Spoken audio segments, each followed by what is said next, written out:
Lo primero que tienen es la tapa de un libro, que lo tengo acá, ¿lo ven? Sí. Es delgadito, no es un libro, a ver cuánto tiene. Y 210 páginas. Me parece que es el mejor que hay. Es cortito, ¿Cuál es? y lo tienen ahí ustedes en el PowerPoint, busquen. Es el mejor, me parece, que hay. Si tuvieran que gastar una moneda, creo que vale la pena gastar una moneda por este libro, ¿sí? ¿Y dónde se consigue, padre? ¿Se puede conseguir acá en Ágape o en San Pablo? Ahí dice verbo divino, o sea que seguramente habría que averiguar en verbo No, divino. no lo van a conseguir. No, hace años que en Argentina no se trae el libro. Las librerías católicas se convirtieron en santerías. No hay libro. Así que yo tuve la suerte, no sé cómo, o lo mandé a pedir, creo, no sé, pero en realidad es difícil de conseguir. Ahora, si algún día tuvieran que gastar una moneda, este sería hoy el mejor libro. Miren la paradoja que es cortito, ¿no? Bueno, claro, como es tan chiquito, no hace mucho análisis detallado del texto, ¿sí? Hace una presentación muy general de Isaías, de 66 capítulos. Entonces, ustedes van a extrañar el análisis del texto. Eso lamentablemente no lo van a, no está. Pero hoy la mejor interpretación, la mejor información sobre Isaías lo tienen ahí, es esa obra de Isaías, el profeta, y el libro es lo mejor que hay. Es del 2010, ¿sí? Bueno, si pasamos a la otra diapositiva, una pregunta clásica que siempre hacíamos cuando hacíamos los cursos de Biblia: ¿cuántos años vivió Isaías? Es una pregunta de humor, ¿no? Fíjense, miren, ahora pasen a la otra diapositiva. Abran, por favor, la Biblia en Isaías capítulo 1, por favor. Vamos a hacer un breve jueguito. Ahí se sumó María Guzmán. Que apaguen los micrófonos, por favor. María Guzmán es la primera vez que participa. Solo que te hago una pregunta, María Guzmán. ¿Alguna vez estuviste en un curso de Biblia? ¿En un curso de estudio de Biblia? María Guzmán, ¿alguna vez estuviste en algún curso de estudio bíblico? Bueno, parece que no me escucho, no se puede comunicar. Bueno, no importa. Tenemos Isaías 1:1. Quien quiera leerlo, por favor. Visión que tuvo Isaías, hijo de Amós, acerca de Judá y de Jerusalén, en tiempos de Osías, Jotam, Ahaz y Ezequías, reyes de Judá. Perdón, ¿cómo mencioname los primeros reyes que mencionaste? ¿Cómo es el tiempo de Josías? Jotam, Ahaz y Ezequías, reyes de Judá. Bueno, si yo voy a los libros de historia, me doy cuenta que eso es del siglo octavo antes de Cristo. O sea que el capítulo 1, versículo 1, me está mencionando reyes que son del siglo octavo antes de Cristo, ¿sí? Ahora vamos a 45. 45:1 de Isaías también.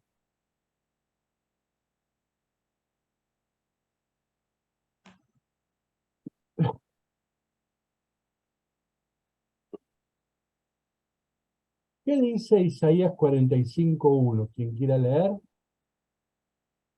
45 del capítulo 1 no hay, padre.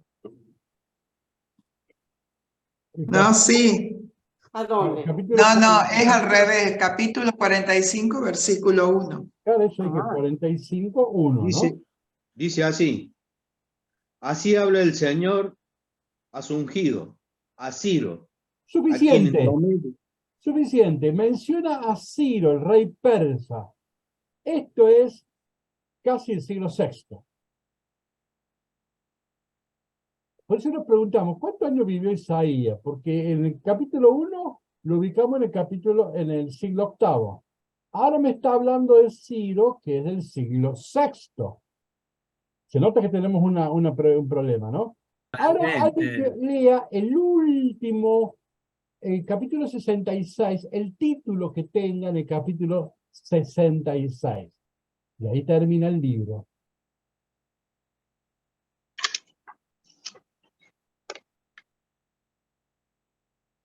¿Qué título tiene en el capítulo 66, cuando termina el libro? El culto agradable al Señor. Bueno, o sea que está hablando del templo. ¿Cuándo Israel reconstruyó el templo? En el siglo IV. O sea que, fíjense, hay una pregunta que hacerte. ¿Cuántos años vivió Isaías? Porque arrancó en el siglo VIII antes de Cristo y terminó en el siglo IV antes de Cristo. ¿Está claro? Bien. La pregunta No es solo Matusalén. Claro. Bueno, le hago paréntesis. Vos sabés que mira, me recordaste esto. Una vez yo charlando con uno de esos evangélicos de la calle, ¿no? Bueno, me agarró con buen humor, ¿no? Y entonces nos pusimos a hablar de Biblia. Y yo le puse este ejemplo. Me dice, le digo, ¿no te llama la atención que haya vivido desde el siglo VIII al siglo IV? Y el tipo rápido me dijo, ¿y qué? ¿Y Matusalén, que vivió 900 años? Chao, me mató. Bueno, pero olvidemos eso, una morada. Entonces, volvamos a nuestro PowerPoint. Esto hizo que hace 200 años surge una teoría que dice que en realidad no hubo un solo libro de Isaías, hubo como 3 libros. El primero, que va del capítulo 1 al 39, se le llama Proto-Isaías. En griego, proto significa primero. Este sería el Isaías histórico que vivió en Jerusalén en el siglo VIII antes de Cristo. Pero después sus discípulos, ya en Babilonia, en el exilio, continuando las ideas centrales de su maestro, se vieron obligados a escribir otra parte, otro libro, y a ese se le llama Deutero-Isaías, Deutero es segundo en griego, que va del 40 al 55, y esto se habría escrito en torno a Babilonia en el siglo VI. Pero después vendrían los nietos de Isaías, los discípulos de los discípulos de Isaías, y esto se llama el Trito Isaías, en griego Trito es 3, que va del 55 al 66. Y esto es cuando regresaron a Jerusalén y reconstruyeron el templo. Entonces hay una teoría de hace 200 años, y se habla de los 3 Isaías. Ustedes si hacen un curso de Biblia, sí, van a ver los 3 Isaías. Fíjense la otra diapositiva, bajen la otra diapositiva. ¿La tienen? El último gran comentario a Isaías, ¿sí? ¿Se alcanza a ver los 3 tomitos? Sí. Bueno, pero ahí los puse. Este es el último gran comentario de Isaías. Ven que está en 3 tomos. Isaías 1 al 39, Isaías 40 al 55, 56, 56. Bueno, paro acá la pelota. Todos los estudiosos hoy, todos, el autor de esta obra, todos los estudiosos que yo he tenido la suerte de algunos conocer, todos te dicen que esa teoría ya se cayó, que no hay 3 Isaías. Para algunos hay 20, para otros hay 32, hay uno que habla de 70 Isaías. ¿Por qué? Dicen, no, si vos estudias a fondo los textos, vas a ver que no se corresponden a tal época y a tal lugar geográfico. ¿Me expreso? Entonces, si hoy ustedes van a Roma a hacer un curso sobre Isaías, lo primero que van a decir, no hay 3 Isaías. Es una biblioteca isaiana, hay un montón de Isaías. ¿Está claro esto? Aquella teoría cayó, ya nadie enseña eso. Dicho esto, sin embargo, yo les puse que el último comentario de Isaías, algo por algo les publicó en 3 tomos. Y yo todas las obritas que acá tengo y les puedo mostrar, a ver, todos los comentarios de Isaías son en 3 tomos. ¿Por qué? Porque si bien esa teoría de no hubo 3 libros, no hubo 3 Isaías, si bien esa teoría, eso es lo que cayó, creer que hubo 3 libros, no, dicen, mirá, ahí están mezclados los textos. Sin embargo, lo que queda en pie, y yo por eso manejo todavía este esquema, es que muchos textos tienen como referencia el siglo VIII en Jerusalén. Muchos textos tienen como referencia Babilonia el siglo VI. Y muchos textos tienen como referencia el siglo IV en Jerusalén. Esto no explica todo el libro, pero sí explica una buena parte de la obra. Entonces, no afirmamos que hubo 3 libros de Isaías. Lo que es Isaías, probablemente hubo varias obras, Isaías, probablemente los estudiosos te digo que hubo 20 Isaías, bueno, ¿sí? Pero si bien no hay que hablar de forma estricta de los 3 Isaías, pero en la práctica yo veo que los docentes, el último curso que hice sobre Isaías, hice con Santiago, con Jorge Blunda, y él comenzó diciendo, no hay 3 Isaías, hay una biblioteca. Pero él después siguió el esquema, primer Isaías, segundo Isaías y tercer Isaías. Así que a mí me parece que sigue siendo un esquema válido para un estudiante.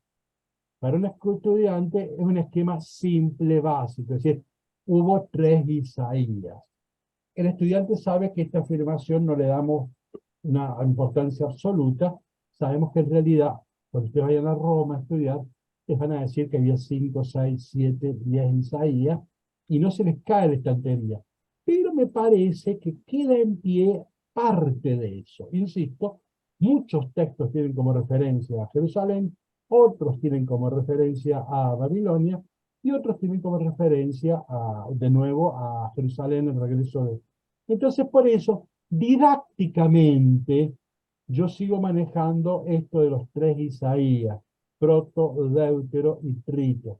Por una organización didáctica, el docente a veces prefiere utilizar esquemas, porque es más, se comprende más, ¿sí? Entonces, didácticamente, yo creo que vale la pena todavía sostener lo del 3 Isaías, y en todo caso aclarar que, bueno, que este esquema es un esquema didáctico y que no hay que darle más importancia. ¿Me expresé? Pero nos va a servir para organizar. Entonces, nosotros arrancamos a empezar estudiando el proto-Isaías. Después vamos a estudiar el deutero Isaías y después vamos a estudiar el trito Isaías. O sea, didácticamente es útil mantener el esquema. Bien, si vamos a la otra diapositiva, diapositiva 6, vamos a hacer una pequeña ubicación. Hay 2 compañeras nuevas, que son María Guzmán y María Laura Bustamante. Voy a decir brevemente, hay un método de estudio de la Biblia, que es que un texto se estudia en su contexto histórico. Un texto bíblico, voy a poner ejemplo burdo. ¿Te imaginas María Laura a San Martín y al sargento Cabral en un diálogo y que San Martín le dice, nos vamos a encontrar en un shopping? ¿Es posible? ¿Es histórico? No, porque en esa época no existía, no se manejaba en Argentina el concepto de shopping. Entonces yo me doy cuenta que es un anacronismo. Entonces, todo texto, para que se comprenda, hay que ubicarlo en su contexto histórico. Nosotros esto lo hacemos muy superficialmente, pero hay que ubicarlo. Estamos en el siglo VIII antes de Cristo. No estamos en el Renacimiento, no estamos en el Medioevo, ¿sí? Siglo VIII. Y estamos allá, Jerusalén, no estamos en Paraguay. Entonces, si uno no tiene una mínima ubicación histórica, no se puede leer ningún libro, no solo la Biblia, no puede leer el Quijote, no puede leer Martín Fierro, ¿sí? El viejo Vizcacha le mató de un palo a la esposa porque le sirvió un mate frío. Un yanqui, ¿entiende esa frase? No la entiende. Entonces, el Martín Fierro se entiende en una cultura, en una época, ¿no? Bueno, esto vale para cualquier libro, obviamente, vale para la Biblia. Esto en nombre solemne es, esto se llama método histórico crítico, que es ubicar el texto en su contexto histórico. Bueno, por eso arrancamos con alguna ubicación un tanto superficial, pero para decir, bueno, algo. Entonces estamos en la diapositiva 6. Entonces, vamos mejor a la diapositiva 7. Saltemos a la 7. Ahí tenemos un mapa. No sé, en amarillo, abajo, está el reino de Judá, cuyo capital es Jerusalén. Arriba, en celeste, está el reino de Israel, cuyo capital es Samaria. El templo de Jerusalén, el templo de Judá está en Jerusalén, en el monte Sión. El templo de Israel está en Samaria, en el monte Somer. ¿Sí?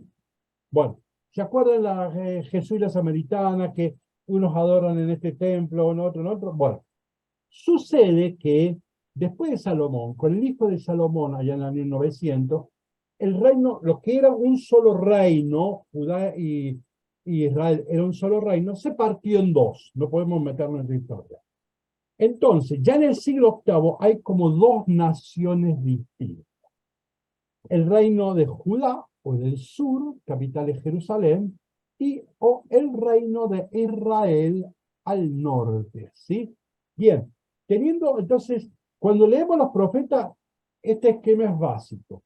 Si bien todos son israelitas, pero están peleados, ya son como dos naciones distintas, tienen dos templos diversos, sacerdotes diversos, Biblias diversas, y realmente no se llevaron bien. Y nunca se volvieron a reconciliar. Bueno, ahora sí, vamos a la diapositiva 6. Entonces, ¿de qué vamos a hablar? ¿Ven? Israel y Judá en torno al siglo VIII a.C. El contexto, fíjense. Amós y Oseas predicaron el reino del norte. La semana pasada estudiamos Amós. Amós en realidad es del sur, pero Dios lo envió a predicar al norte. Oseas es del norte y predica en el norte. Ahora abajo está Isaías y Miqueas, que son del sur y van a predicar al sur, ¿no? Bueno, estos son los 4 grandes profetas que se llama el siglo de oro del profetismo en la Biblia. Estamos en el siglo VIII. Bien, ahora vamos a las 7, ya vimos el mapa del reino del sur y del norte. Ahora vamos a la diapositiva 8. Acá tenemos el imperio asirio. Estos son los dueños del mundo en el siglo VIII a.C. Miren, dominan todo lo que está en amarillo. ¿Ven? Egipto, ¿lo ven? ¿Ven? Judá, Israel, Siria, ¿no? Miren, la capital es Nínive. ¿Se acuerdan que Dios nos manda? Hay un cuento en la Biblia que se llama el profeta Jonás, y Dios lo manda a predicar a Nínive, que Jonás no quiere ir. Bueno, Nínive era la capital del imperio asirio, ¿no? Ven abajo tienen el Tigris, el Éufrates. Bueno, fue un gran imperio, siglo VIII antes de Cristo. Fueron los dueños del mundo del conocido, ¿sí? Estos inventaron el imperialismo. ¿Qué es imperialismo? ¿Egipto es un imperio? Sí, pero a Egipto no le interesa anexar pueblos. Egipto lo tiene todo. No sale a conquistar pueblos, al contrario, expulsa a los que se le quieren meter. Eso es un imperio, pero no imperialismo. Imperialismo es el que quiere anexar pueblos, conquistar y dominar pueblos. Bueno, los asirios salieron a dominar, ¿sí? Y tuvieron cautivos a mucha gente. Esto inventaron el imperialismo, inventaron los campos de concentración, porque cuando se traían, se los mataba a todos, pero los que sobrevivían, si eran de la nobleza, o si era gente útil, o diríamos que sabían de computación, bueno, como sabe de computación, no lo mataban, y se lo llevaban a sus campos de concentración, ¿sí? Ellos inventan el imperialismo, los campos de concentración, inventan armas. Ahora no me voy a detener en nada de eso, ¿sí? Bien, son expertos en la guerra, ¿no?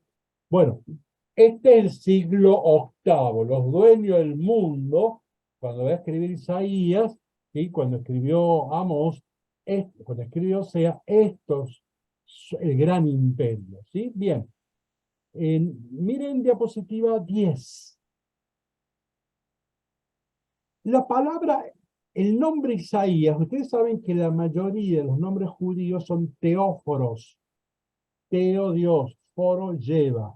Son nombres que en su nombre llevan la palabra Dios, ¿sí?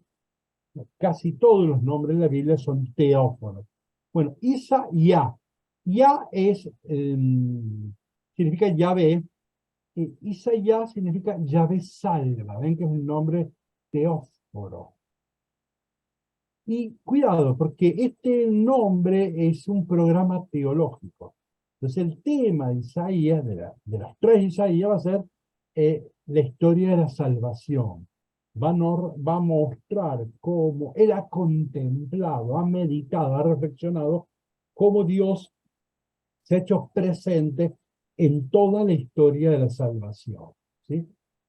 Si miran más abajo, ¿ves? Aparece en la amenaza de los sirios, siglo VIII, aparece cuando fuimos cautivos a Babilonia, siglo VI, y cuando pudimos regresar del dominio de los persas, siglo IV. Entonces, la obra de Isaías es una meditación, es una reflexión, es una contemplación sobre el actuar de Dios, actuar salvífico, o sea, sobre la historia de la salvación.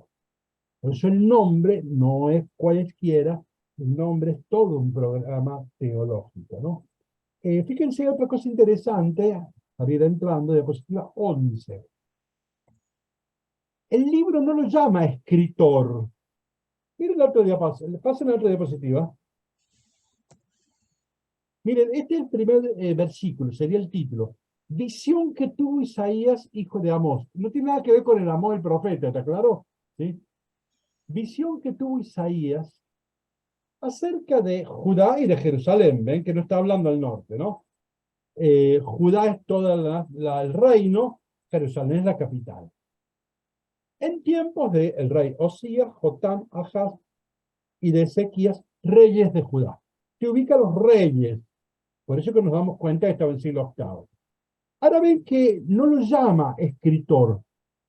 Entonces usa una palabrita, volvamos a una palabrota en hebreo, que es un contemplativo. Lo que nos va a mostrar el libro es la meditación de Isaías, la contemplación de Isaías, lo que él vio.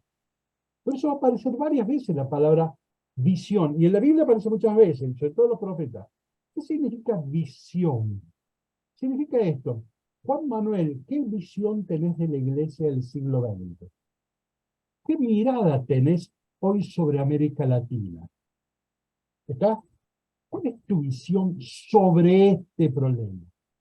En el libro de Profeta, visión no significa que tuvo una experiencia mística, ¿sí? Extática, ¿sí?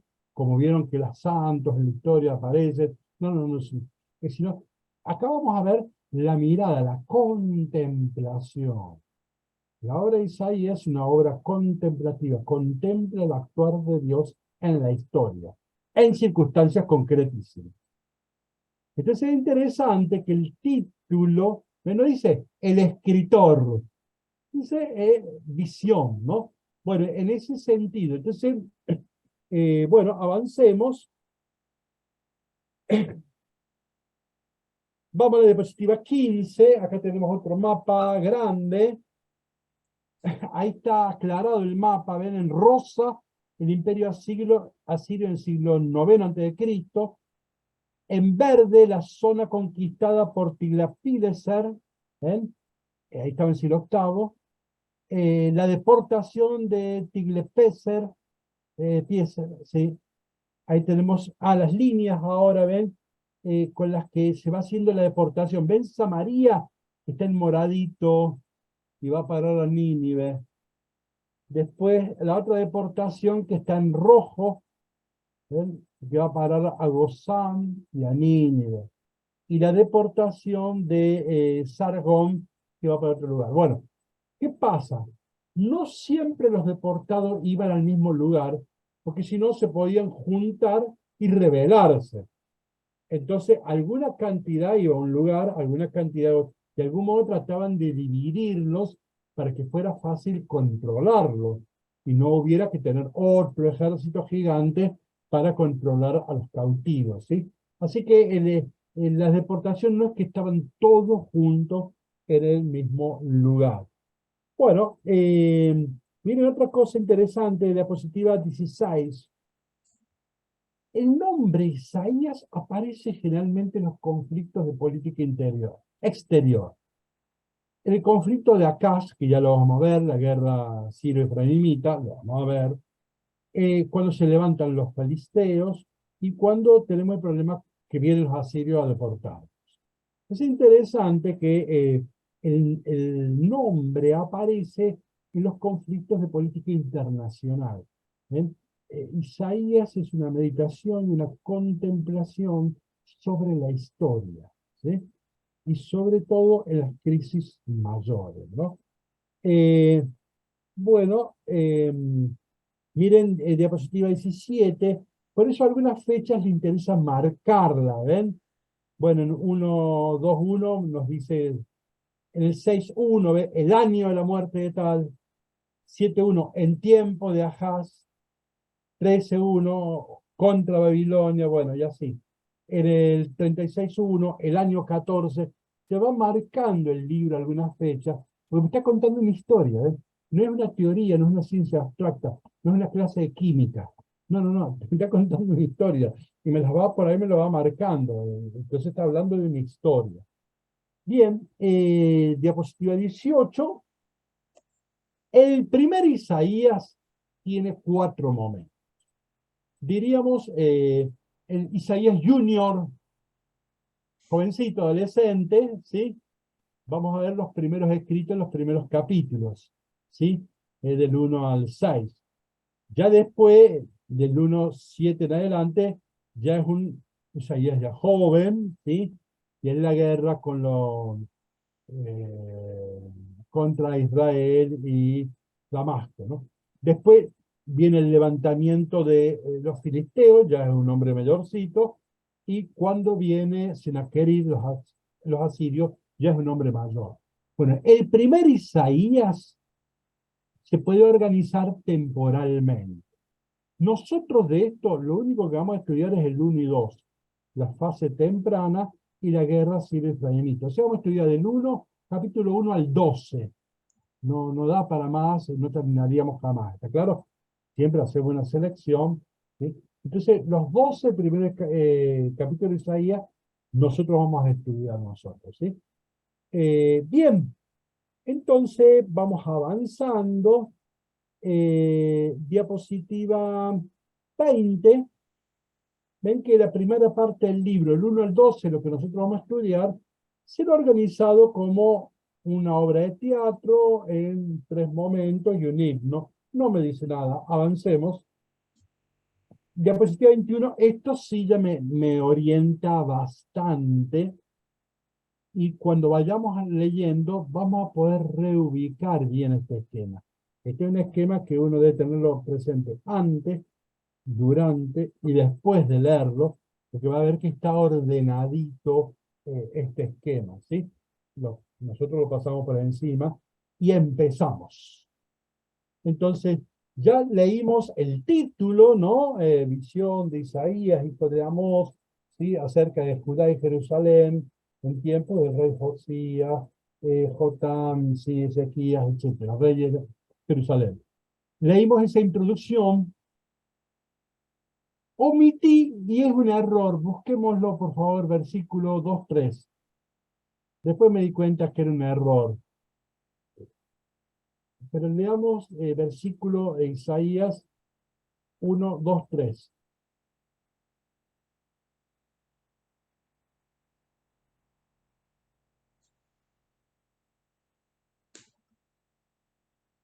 ¿2, 3, padre? Por favor. Caminarán pueblos numerosos, dirán, No, vengan. perdón. 1, 2, 3. Capítulo 1, Capítulo versículo 2 1, al versículo 6. 2, 3. Sí, eso que, sí. Escuchen cielos, presta oído tierra, que hable el Señor. Paremos acá. Dios llama a juicio. Toda esta parte es un juicio que Dios hace a Israel. Y cuando se hace un juicio en Israel, siempre se convoca testigos. Y entonces acá Dios convoca como testigo al cielo, ¿está claro? Entonces, entonces, todos estos 12 capítulos es un juicio. Dios enjuicia a Israel. Inicia el juicio, lo enjuicia Dios. Y por eso convoca a los testigos indiscutibles. Entonces, retomamos a Ana María. He criado y educado hijos, y ellos se han rebelado contra mí. ¿Conoce el buey a su amo? ¿Por qué no retomás el versículo 2, por favor? Escuchen cielos, presta oído tierra, que hable el Señor. He criado y educado hijos, y ellos se han rebelado contra mí. Bien, ¿ven? Los he educado y se rebelaron. Sí. Conoce el buey a su amo, y el asno al pesebre de su dueño. Pero Israel no me conoce. Mi Bien. pueblo no recapacita. Bien, entonces dice, ¿cómo puede ser que el buey sí reconoce a su amo, pero estos que son mis hijos, no, como dice, cómo termina esa parte? No recapacita. Pero entonces, a ver, lee el versículo 3, por el amor de Dios. Pero Israel no me conoce. Mi pueblo no recapacita. No me conoce, no recapacita. Él me está presentando, es una meditación, una contemplación, una comprensión de la historia de la salvación. Pero Israel no comprende, no entiende. La Biblia de Jerusalén. Ya, pero no importa por ahora. Entonces fíjense ahora esto.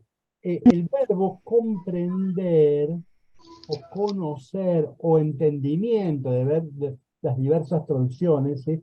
Pero la idea es comprender, entender, es importante porque Isaías me está entregando una comprensión, una meditación, una reflexión, ¿sí? Sobre la historia de salvación. Pero Israel no entiende, no comprende, ¿no? ¿Por qué no comprende? Ahora vamos a ver por qué no comprende. Bueno, es una lástima que no incorporé esos dos versículos. Entonces ahora sí retomemos la diapositiva 22. Y yo en la traducción que elegí por pereza, elegí la traducción del libro del pueblo de Dios. Es muy buena, pero bueno, hay varias traducciones y yo por pereza elegí esta traducción, ¿sí? Todos sabemos que hay diversas traducciones y entonces podemos encontrar matices diferentes que a veces son enriquecedores, pero bueno, tuve que optar por una y esta fue la más práctica para mí. Sin embargo, está entre las mejores, ¿no? Eh, sí, a ver.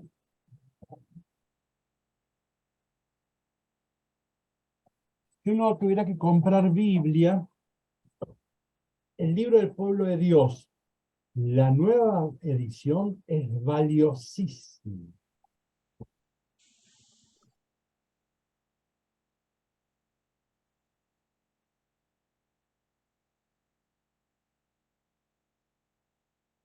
Esta es excelente, esta es la nueva versión.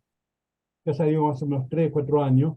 La nueva edición, esta es valiosísima. El texto es el mismo de siempre, pero tiene los comentaristas, hay católicos, protestantes, varones, mujeres, se han enriquecido sobre todo los comentarios. No es que hayan tocado mucho el texto, porque siempre se consideró que una de las mejores traducciones al castellano, una de las mejores es esta, el libro del pueblo de Dios. Lo que si uno va a gastar una moneda, más vale compre la segunda edición. Y que es la versión que se lee en las misas todos los domingos. Esta es la versión que se lee con algunos retoques. Los retoques de la liturgia los hizo Riva y Ariel Álvarez Valdés. Ellos dos hicieron retoques del leccionario que hoy leemos en la misa, ¿no? En Argentina.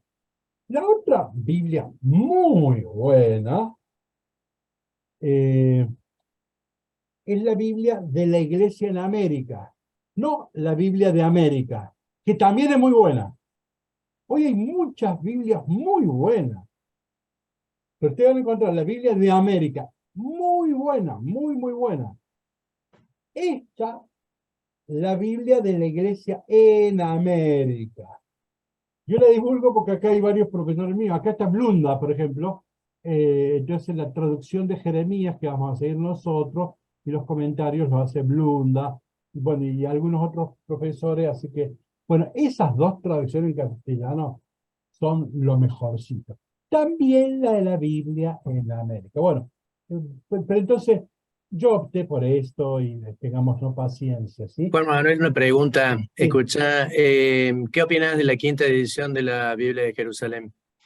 Yo la Así, compré hace poco. breve, yo no es que haya estudiado las Biblias, hago opiniones muy un tanto superficiales, no tan erradas. Primero, lo que hay que distinguir es que en general la Biblia de Jerusalén la entendemos como Biblia de estudio, por lo tanto le interesa sobre todo la fidelidad al presunto texto original. Si vos la entendés o no, no le interesa. Dice, vos comprate un diccionario porque ellos no te interesan hacer una traducción amigable, comprensible. No importa tres pepinos. Sí hacen el esfuerzo de ser fieles al original, ¿sí? Las otras Biblias que estamos mencionando nosotros quieren ser fiel al lector. Entonces sí interesa la traducción y que el vocabulario sea accesible. Esa es la gran diferencia. Bien, la Biblia de Jerusalén tiene un valor como Biblia de estudio grande. ¿Cuál es el problema de la Biblia de Jerusalén? Que van variando las traducciones y a veces se alejan y no siguen los mismos criterios. La mejor versión de la Biblia de Jerusalén es la del año 1966. Yo la tuve, la perdí. Si conocen algún cura viejo que tenga, se la roban y me la regalan. Pues ya no lo va a leer un cura viejo. Es la mejor traducción de la Biblia de Jerusalén, 1966. ¿Sí? Si ustedes me la van a regalar, no es pecado que la afanen. Bueno, pero volvamos acá. Ahora, ¿qué pasó? Fueron las ediciones cambiando de criterios. Y entonces ahí tenemos un problema. Yo voy a poner un solo ejemplo, famoso. ¿Vieron cuando en Lucas 15:1-2 dice, los escribas y los fariseos murmuraban contra Jesús porque comía con publicanos y pecadores? Bueno, el verbo murmurar es clave para todo el desierto, en Números, Deuteronomio, es una expresión técnica, ¿sí? Cuando yo leo Lucas 15:1-2, dice murmurar, rápido me evoca a Números, a Deuteronomio. ¿Es claro? Una de las versiones de Jerusalén que puso, ronronean. Otra, murmullo. Bueno, pero eso ya no te remite, ¿me expreso? No te remite ya a la otra parte de la Biblia. Bueno, esos han sido los errores que han cometido. Otra crítica que se le puede hacer a la Biblia de Jerusalén es la siguiente. En los libros poéticos, pongámosle los salmos, siguieron más las estructuras grecolatinas que propiamente de la Biblia, de la poética hebrea. Entonces, bueno, perdón, sigue siendo una Biblia de estudio excelente. Todas las Biblias, gracias a Dios, toda la Biblia católica es una Biblia muy buena, son de estudio, todas son muy buenas, ¿no? Pero bueno, vamos adelante, no. Entonces, ¿qué pasó? Arranque Isaías, los primeros textos de Isaías tienen que imaginarlos que son cantores como Víctor Heredia, León Gieco, ¿sí? ¿Vieron el rock nacional? Son algunas cancioncitas chiquitas, ¿no? Bueno, vieron que el 25 de mayo o el 9 de julio se hacen el Te Deum y suelen ir los presidentes generalmente a las catedrales. Bueno, y un pibe del grupo juvenil le pide que haga una canción de entrada, ¿sí? Van entrando, ¿sí? Alguien que quiera leer, entonces, vamos adelante, diapositiva 22. Bueno, yo. Escuchen la palabra del Señor, jefes de Sodoma. Presten atención a la instrucción de nuestro Dios, pueblo de Gomorra.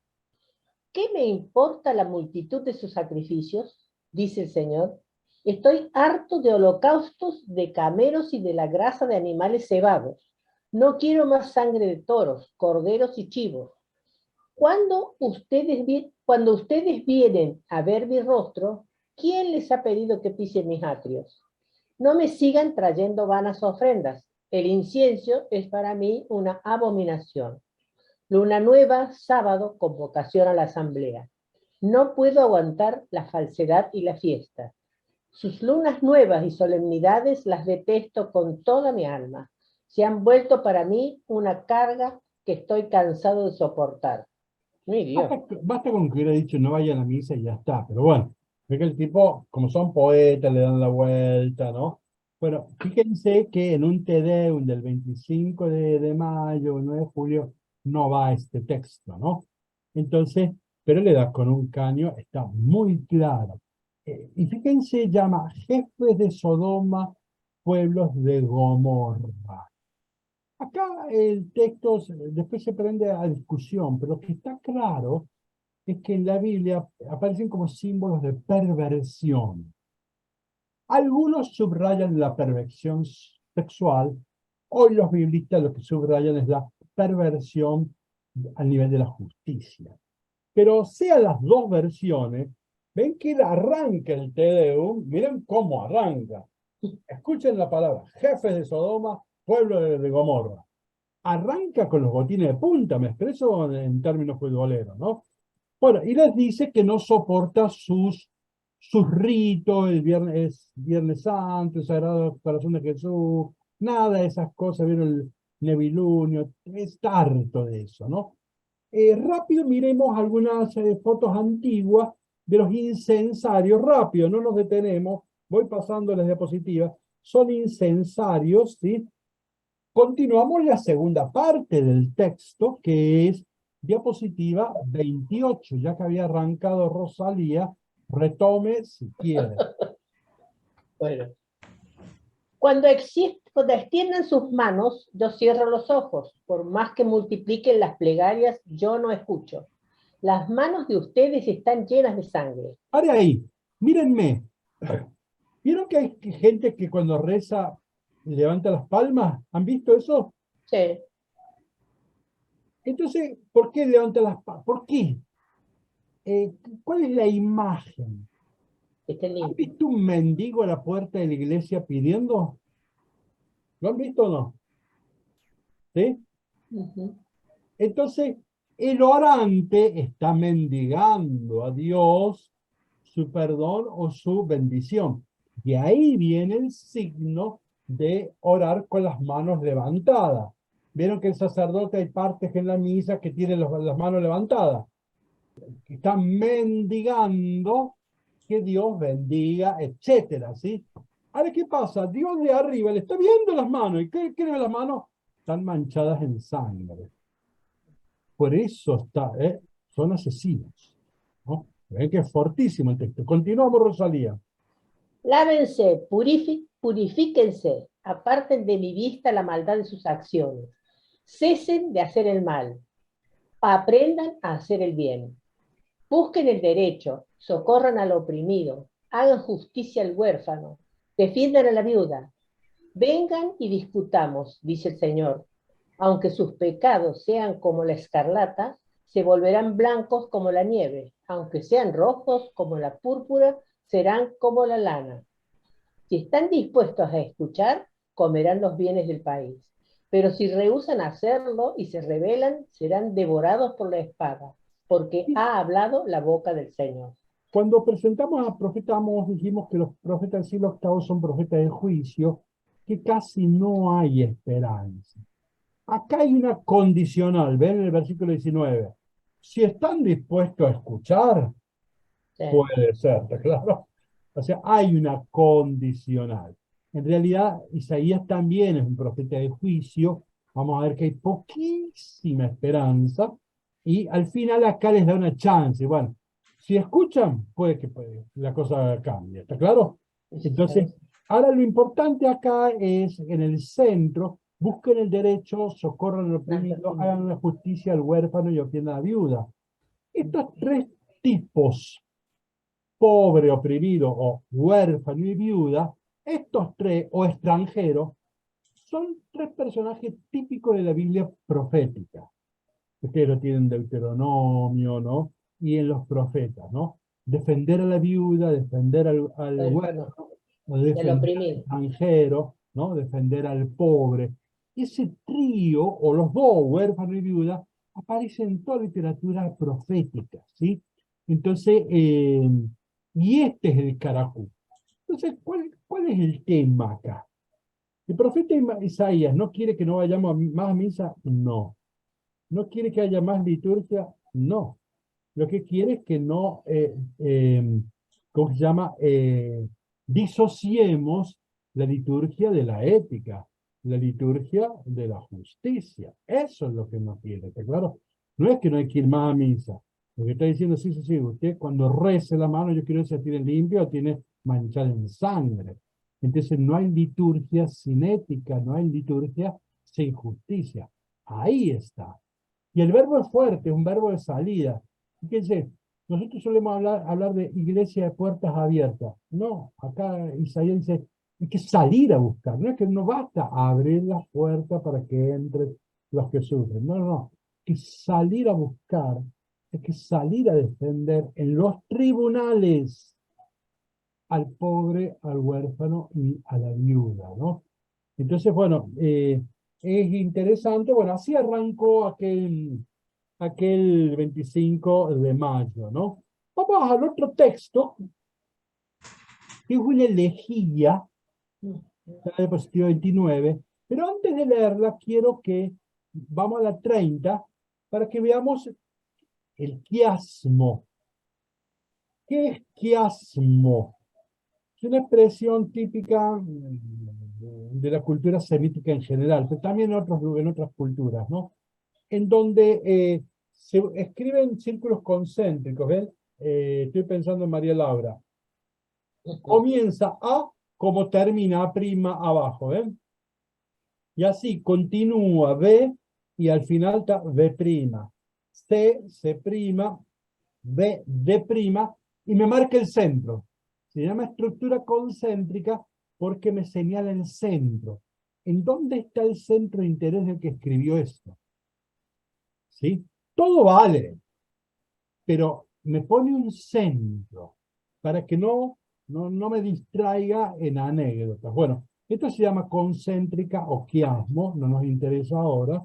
Entonces, ahora sí volvamos a la diapositiva 26, y ahí vamos a leer, yo lo puse con colores para que recuerden el esquema del quiasmo o estructura concéntrica.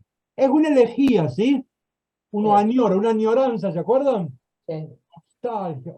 ¿Se acuerdan? Todo tiempo pasado fue tiempo mejor. ¿Se acuerdan de esa frase de Eclesiastés? Cuando uno añora, sí, en nuestra época, qué sé yo, no nos robaban la bicicleta en el barrio, porque, bueno, eso, una elegía, una nostalgia, una añoranza. Alguien que quiera leer entonces este poema, también pongámosle de León Gieco, a ver, diapositiva 29. ¿Cómo se ha prostituido la ciudad fiel? Estaba llena de equidad, la justicia moraba en ella, y ahora no hay más que asesinos. Tu plata se ha vuelto escoria, se ha aguado tu mejor vino. Tus príncipes son rebeldes y cómplices de ladrones. Todos aman el soborno y corren detrás de los regalos. No hacen justicia al huérfano, ni llega hasta ellos la causa de la viuda. Por eso, oráculo del Señor de los ejércitos, el fuerte de Israel, ay, me desquitaré de mis adversarios y me vengaré de mis enemigos.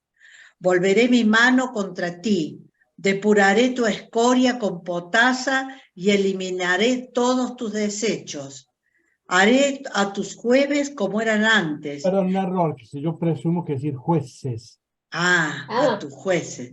Haré a tus jueces como eran antes, y a tus consejeros como al principio. Después de esto te llamarán ciudad de la justicia, ciudad fiel. Vamos a leer 30, ven que el quiasmo es claro, ciudad fiel, derecho, derecho. los desechos, los amigos que van tras las Los prebendas, regalos. y que son mis enemigos, y en el centro el tema del huérfano y No la defiende viuda. el huérfano. En el tema es bien claro el asunto, ¿no? Cuando Dios nos llama a juicio, llama a cielo y tierra como testigos, le dice, ustedes no están entendiendo nada, y ahora empezamos a ver qué es lo que no están entendiendo los dirigentes de Israel, ¿no? La otra diapositiva, 31, no sé si esto funciona, pero la idea era poner que los jueces y los bandidos están juntos contra el huérfano y la viuda, ¿no? Miren diapositiva 33. En este periodo que llamamos la historia temprana, llamaríamos Isaías Junior, ¿sí? Estos serían, los biblistas coinciden que esos son los textos que habría escrito Isaías Junior, y la mayoría de estos los vamos a analizar nosotros, ¿no?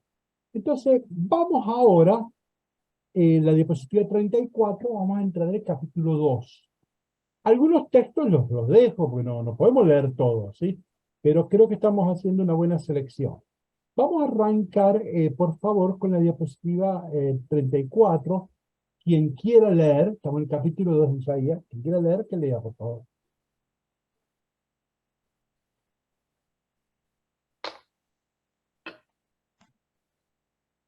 Yo, padre, Adelante.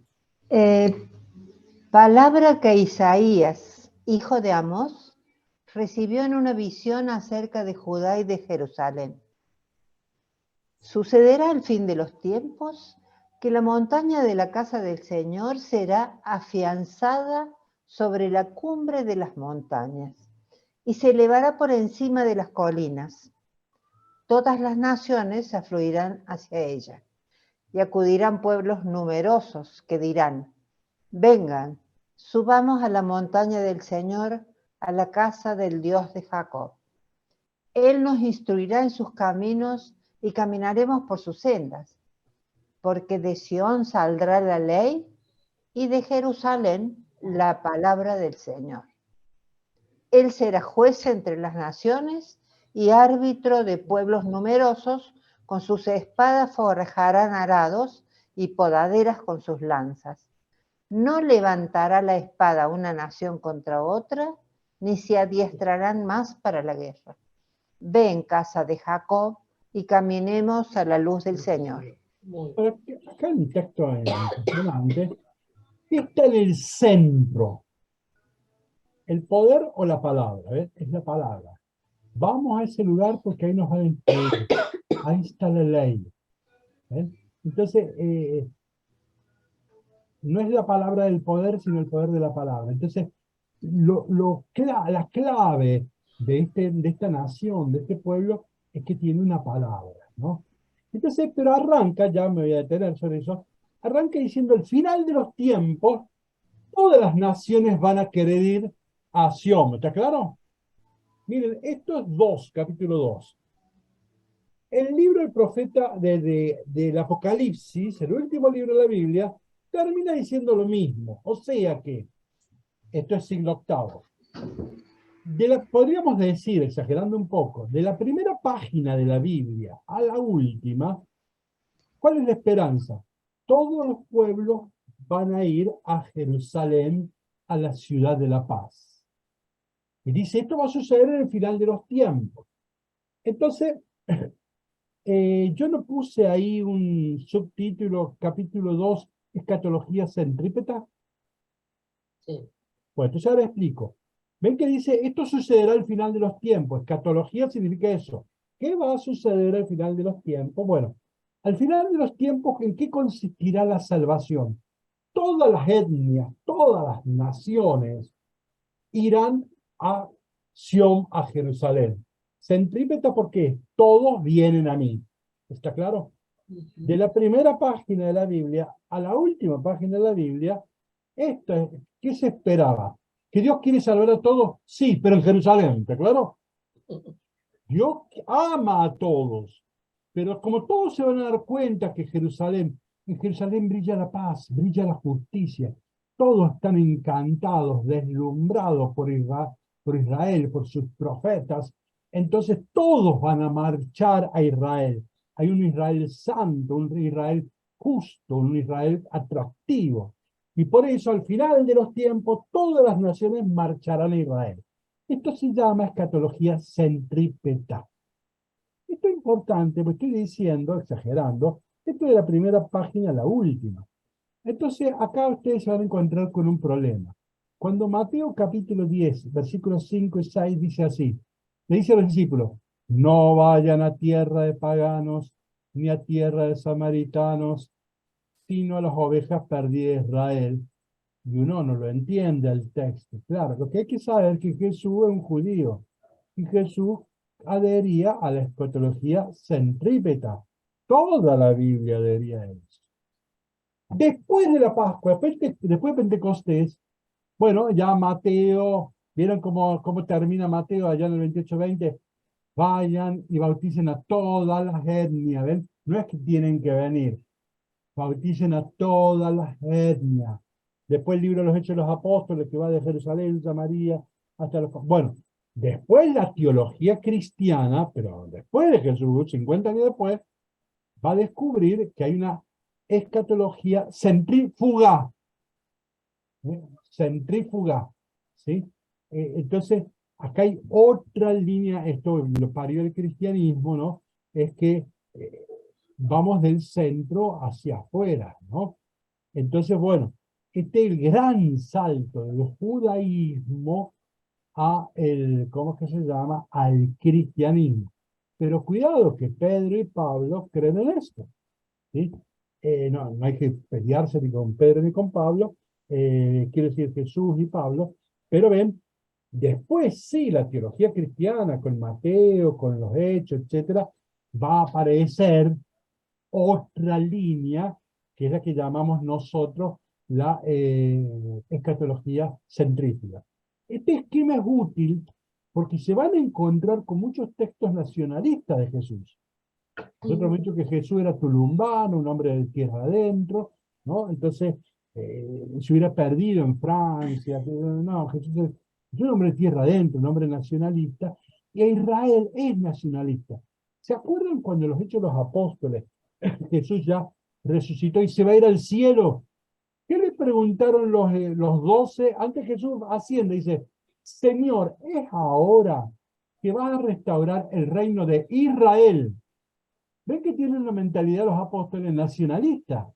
Y Jesús dice, no, déjenme, van a recibir el Espíritu y serán mis testigos en Jerusalén, Judea, y Samaria hasta los confines de la tierra. O sea, los apóstoles también pertenecían a una escatología centrípeta, ¿sí? Entonces, la salvación se va a dar en Jerusalén. Entonces, todas las etnias van a marchar allá.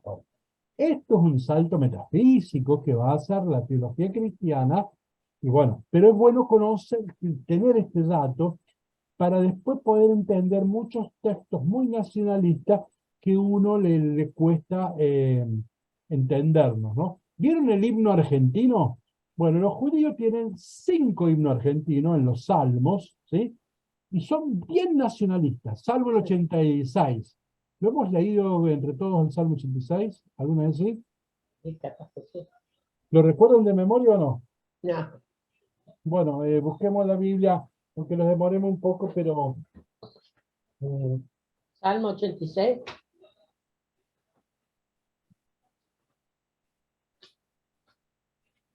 ¿86 entre paréntesis, padre, o...? No. Ah, sí. Acá, esta es la ciudad que fundó el Señor sobre las santas montañas. Perfecto.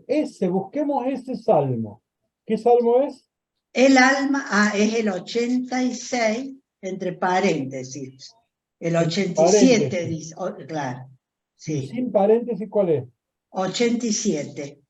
87 sin paréntesis. Claro. A ver que lo encontremos. ¿En qué página está? Del libro del pueblo de Dios, está en la página No, 995. es un chiste, mujer. ¿Cómo decir qué página está? ¿Esta es la ciudad que fundó el Señor? Claro, fíjense. Sión, madre de los pueblos. Yo les dije que los judíos tienen 5 himnos al Día de la Patria. Uno más nacionalista con Z que otro, ¿sí? Bien nacionalista con Z. Salvo este. Este se cantaba el 25 de mayo, el 9 de julio. Y fíjense cómo se dice. Está enclavada entre santos montes, prefiere Yahvé las puertas de Sión, la prefiere a Sión, a todas las moradas de Jacob, a todos los otros pueblos, prefiere esto. Maravillas de ti, maravillas se dicen de ti, ciudad de Sión. Yo cuento a Rahab y Babel. Rahab, ¿qué era? Bueno, Egipto, ¿sí? Sí, de Egipto. Babel, Babilonia, los peores enemigos. Entre los que me conocen, filisteos, los enemigos históricos, tirios y etíopes, han nacido allí. ¿Ven que esta es una ciudad abierta? Sí. Sión tiene en su propia casa a los egipcios, a los babilonios, a los filisteos, a los tirios, ¿ven? No es ciudad cerrada. Sigo leyendo. Pero de Sión se ha de decir, todos han nacido en ella, ¿ven? La ha fundado el propio Altísimo. Yahvé escribirá en el registro de los pueblos. ¿Vieron cuando el papá va a anotar en el registro al hijo que nació? Yahvé escribirá en el registro de los pueblos. Fulano nació ahí, usted cualesquiera, ¿no? Y los príncipes, lo mismo que los hijos, todos ponen su morada en ti. Entonces, acá tenemos el salmo universalista. Esta es claramente escatología centrífuga. Pero no. De 5 himnos, 4 son de escatología centrípeta. Por eso, este concepto hay que manejarlo. Estamos en tiempo, así que cierro la idea. Volvamos nosotros estamos en la diapositiva 34, ¿no? ¿Qué es lo interesante? ¿Por qué afluirán? No por sus riquezas, ¿no? Sino por la palabra. Esto es lo que importa, ¿no? Israel es la ciudad de la palabra, no de las riquezas, no del poder, no es el grito, no es la cachetada, es la palabra. Palabra que termina siendo diálogo, que es encuentro. Y por eso es luz, ven que termina siendo luz. En el templo de Israel, en el templo de Jerusalén, no había imagen, después hubo imágenes, pero originalmente estaba pensado que no hubiera imagen. Lo único que había era una luz. Porque la luz es una no imagen, es algo que no definible, ¿está claro? Y es lo que hace posible que todo se vea. Entonces, en el templo de Jerusalén estaba la luz. Esa luz que es energía y que para ellos palabra es vivir, es energía. Entonces, fíjense, en el centro de Sión de Jerusalén está la palabra. Esa es la luz. Ilumina a todas las etnias. Cuando los pueblos ven eso, ¿y qué ven además? Y que sus espadas se convirtieron en arados, en podaderas sus lanzas. Es la ciudad de la paz. Jerusalén, ¿no? Es la ciudad de la paz. Es la ciudad de la palabra, es la ciudad de la paz. Acá se terminó la carrera armamentista, miren cómo sigue. No levantará la espada una nación contra otra, ni se adiestrarán más para la guerra. ¿Por qué? Y porque sus espadas se convirtieron en arado y podaderas sus lanzas. Ahí se terminó la carrera armamentista. Bueno, ven que el texto, acá está la utopía, ¿no? Esta es la importancia de Jerusalén, esta es la importancia de Sion, pero lo es por la palabra, ¿no? Y esa es, bueno, dejemos acá porque continuaremos después. Queda un minutito, a ver, alguien que quiera hacer una pregunta, una observación, alguna aclaración. Sí, padre, ¿yo puedo hacer algo? Sí, por favor, Elba. Yo el Salmo habló de Sion, y aquí yo observé que dice del Señor. O sea que Sion significa Dios. No. Sion es un lugar, geografía, ¿sí? Sí. Pero bueno, Monte Sion, Monte del Señor, son diversas formas de hablar de lo mismo, ¿está claro? porque para ellos en Sión se va a construir el templo, entonces el monte Sión termina siendo el monte de Dios, pero no es que Sión y Señor sean equivalentes. ¿Alguien más que quiera hacer una apreciación, una pregunta, una observación? Padre, yo creo Ignacio. que Isaías es como que nos llama al día de hoy, es una, digamos, un escrito muy, muy presente, muy contemporáneo y nos llama a una fe, sobre todo a una fe incondicional, ¿no? El tema de la joven está encinta, poca cosa ante el peligro de una invasión, ¿no?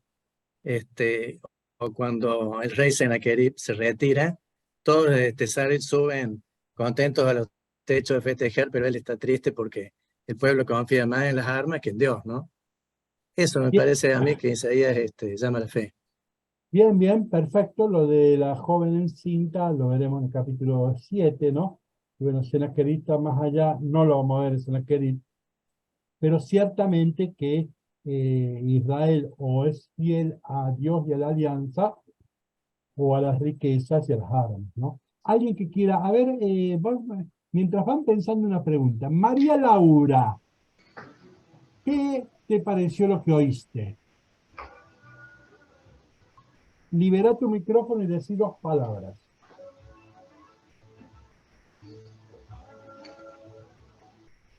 Le pregunto a ella, fue la primera ¿qué te pareció lo que escuchaste? Impresión. Muy interesante, lindo y bueno, mucha información. Ah, sí, mucha información, sí. Sí, sí. Eso puede confundir, gastar, distraer ciertamente, sí. No obstante, yo siempre tuve este principio. El que salga de clase lleve unas moneditas que antes no tenía cuando entró a clase.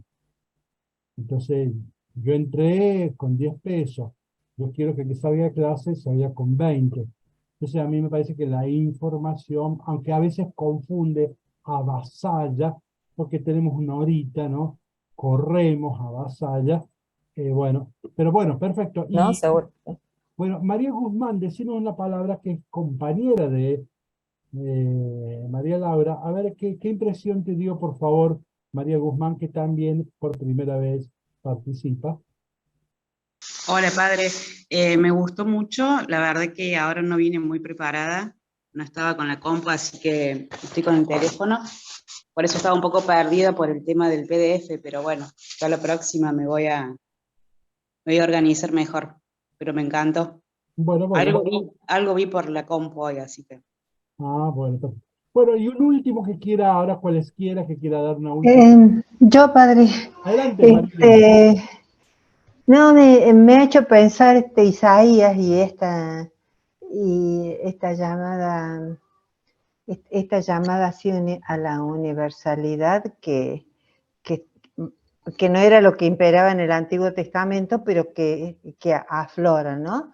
Es como que reconozco ahí en lo de la actualidad de la gente que va buscando, digamos, que todos sean uno, como dijo Jesús, que todos sean uno, que están buscando coincidencias, que están dándose cuenta de que Dios es Dios de todos, y bueno, es lógico, los judíos tenían esa mentalidad y esa idea fundante de ser los elegidos y que hacia ellos iban a ir, pero digamos, todos como en forma confusa tenemos como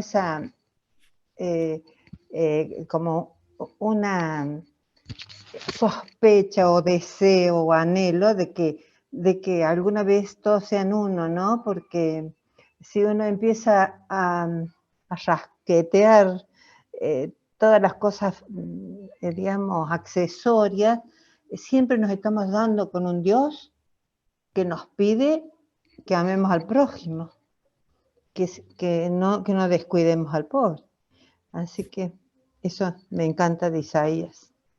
Bien. Tanto en el Antiguo como en el Nuevo yo veo esa cosa, que se nos pide que amemos al prójimo, que seamos que atraigamos y que nos vayamos hacia la periferia, y resulta ser que como humanos no lo hacemos, lamentablemente, lo hacemos muy poca gente, nos cuesta. Es decir, me parece que estamos igual que en el antiguo, igual ahora, igual estamos. Obvio, el hombre siempre es el mismo. Bien, en todo caso, propuesta, tomemos hierba unión. Chiste, un chiste. Yo me crié con la televisión, así que... bueno, entonces, muchas gracias a todos. Lo último puede ser, padre. Sí, adelante, dale, María. Lo último. ¿Por qué no habremos entendido los seres humanos el tema de que hoy también me dijo mucho, la primera parte, cuando dijo, estoy harto de sus, digamos, liturgias, de sus grasas quemadas y de...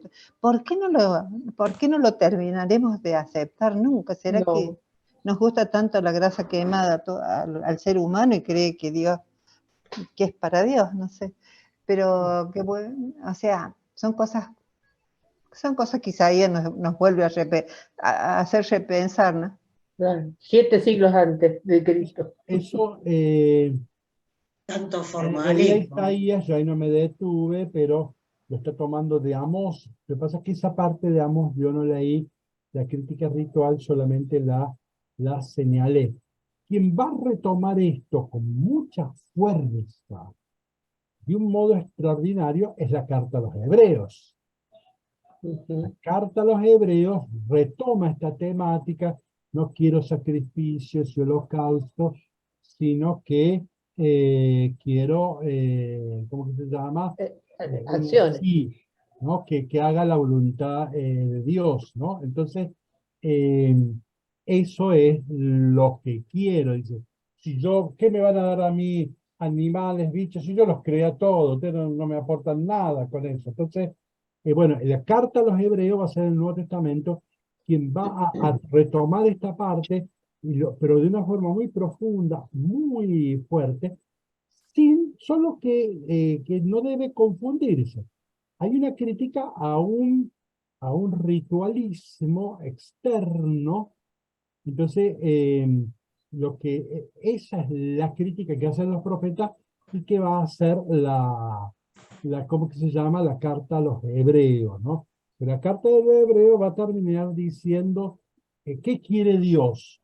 Dios no quiere bichos. Dios quiere un sí sin reservas. Dice, que haga tu voluntad. ¿Esto qué significa? Un sí sin reservas. Entonces, el sentido de la liturgia tiene la importancia de siempre. Lo que pasa es que hay que rescatar la liturgia y reencontrar su sentido profundo que lo tienen, ¿no? Entonces, miren, la palabra culto, ¿de dónde viene? Está vinculado a cultura, ¿no? A cultivar, ¿no? Con el culto nos cultivamos. ¿Qué cultivamos? Nuestra libertad, nuestra personalidad. O sea, la relación con Dios siempre es una relación enriquecedora, ¿sí? Por eso la liturgia, el culto, siguen teniendo un lugar importantísimo. Lo que hay que criticar siempre es un culto sin justicia. Bueno, que Dios y la Virgen nos renueva toda la fe, nos reencontramos con algunos mañana con los Hechos de los Apóstoles a las 20. Con mañana, sí. Y con otros nos reencontramos el martes de la semana que viene. Bueno, Muy chao. bien. Buenas noches. Chao, Manuel. Chao, Buenas gracias. noches. Chao, padre.